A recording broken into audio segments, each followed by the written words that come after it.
الحلقة الجديدة من برنامج حروف. نتعرف إلى المتسابقين من الفريق الأحمر ماجد وسالم، والفريق الأخضر عقيل وبدر. نبدأ حلقتنا لهذا اليوم بالحرف حاء. شيء يأكله المواطن أكثر من مرة في اليوم. تفضل. الحلويات.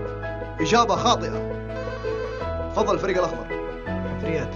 أحسنت، إجابة صحيحة. تفضل باختيار حرف. حرف الواو. سؤال بحرف الواو. ما الشيء الذي يتمناه الطالب بعد خروجه من الجامعة؟ تفضل الفريق الأحمر. وظيفة. إجابة خاطئة. تفضل الفريق الأخضر. واسطة. أحسنت.